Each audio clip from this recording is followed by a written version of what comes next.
Perjanjian Potsdam yang dihadiri oleh Perdana Menteri Britania Raya, Presiden Amerika Serikat, dan Sekretaris Jenderal Partai Komunis Uni Soviet menyepakati bahwa Jerman Timur dikuasai oleh Uni Soviet dan Jerman Barat dikuasai oleh Amerika Serikat. Amerika Serikat mengusulkan agar diadakan pemilu di seluruh Eropa Timur yang dikuasai Stalin, yaitu Presiden Uni Soviet. Tetapi Stalin menolak keras usulan Amerika tersebut dan ini merupakan awal mula terjadinya Perang Dingin.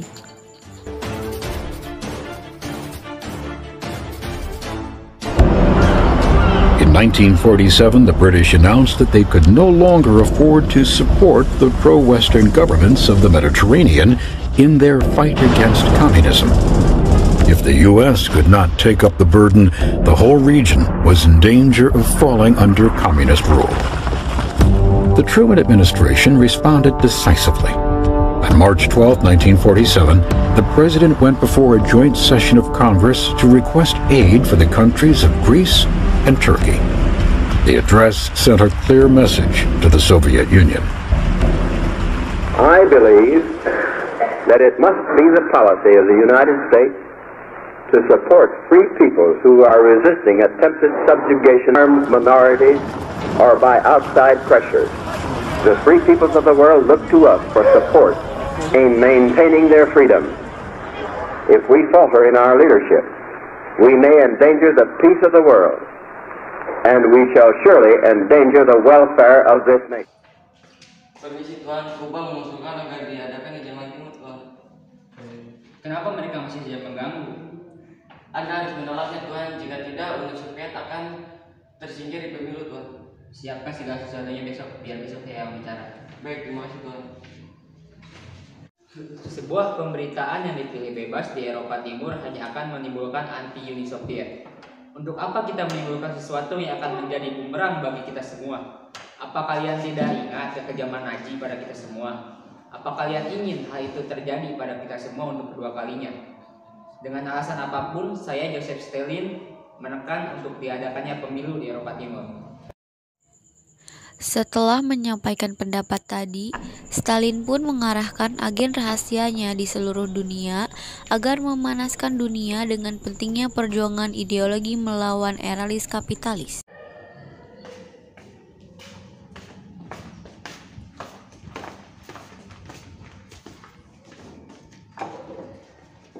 Ada apakah Tuhan? Kenapa Tuhan menyuruh kami kumpul di sini? Tujuan saya menyuruh kalian kumpul di sini adalah untuk memberikan tugas kepada kalian semua. Tuhan, apakah itu, Tuhan? Sebarkan kepada agen-agen seluruh dunia bahwa kita akan menyebarkan ideologi kapitalisme kepada dunia secara diam-diam agar dunia mendukung kita. Baik Tuhan, kita akan beritahu agen-agen seluruh dunia agar menyebar perjuangan secara diam-diam. Jangan. Baik Tuhan.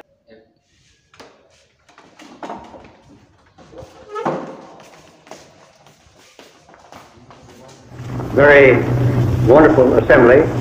It is a tremendously impressive thing to an individual in my position. But to speak more seriously, I need not tell you that the world situation is very serious. That must be apparent to all intelligent people. I think one difficulty is that the problem is one of such enormous complexity that the very mass of facts presented to the public by press and radio make it exceedingly difficult for the man in the street to reach a clear appraisement of the situation. Furthermore, the people of this country are distant. Marahal memulai rencana ini. Bagaimana mungkin mereka memberikan bantuan-bantuan kepada negara-negara di Eropa? Mereka pikir kita apa? Mereka bagus, jadi kita tidak perlu memberi bantuan lagi ke negara-negara Eropa. Iya, itu bagus jika kau ingin kita hancur. Jaga ucapanmu. Lalu apa yang harus kita lakukan?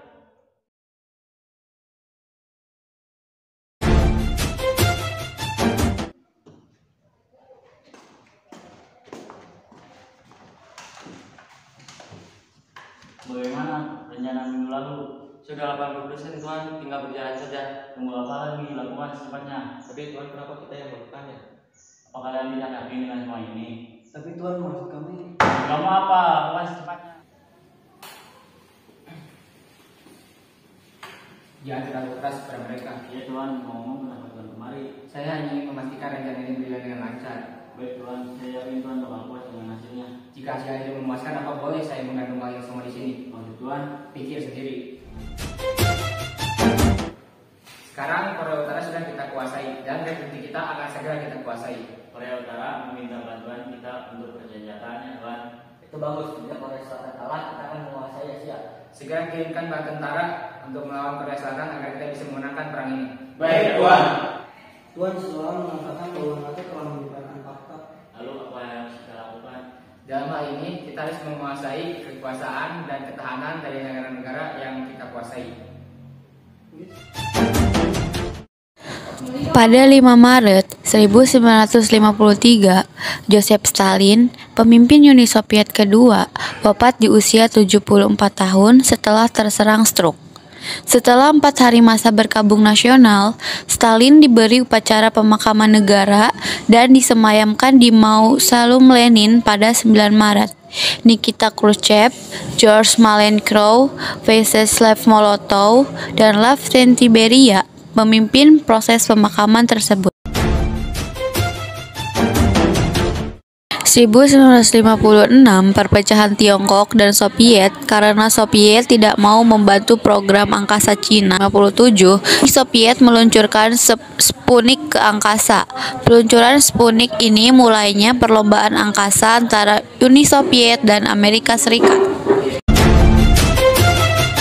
Bagaimana Kuba bisa diserang? Apa pekerjaan kalian selama ini? Maaf Tuan, kami tidak menyangka bahwa Amerika Serikat akan membantu rencana ini Tuan. Tentunya kami gagal, Tuan. Bagaimana jika perkiraan kalian berhasil? Apa kalian pikir kalian bisa nyaman duduk di sini? Tentu tidak, Tuan. Aku tidak butuh orang-orang seperti kalian. Tolong jaga emosiku, Tuan. Baiklah, segera kerjakan tugas kalian. Aku akan mengadakan konferensi pers. Baik Tuan. Saya atas nama Uni Soviet dengan ini menyatakan bahwa jika serangan diluncurkan kepada Kuba, itu artinya menyatakan perang. Dan saya sudah menyatakan undang-undang yang telah diluncurkan jika perang itu terjadi. Sekian, terima kasih. Setelah melalui beberapa perundingan rudal, Uni Soviet ditarik kembali pada 20 Oktober 1962. Nikita Khrushchev mundur dari jabatan. Leonid Brezhnev menggantikan Khrushchev pada tanggal 13 November 1958. Kemudian digantikan oleh doktrin Brezhnev.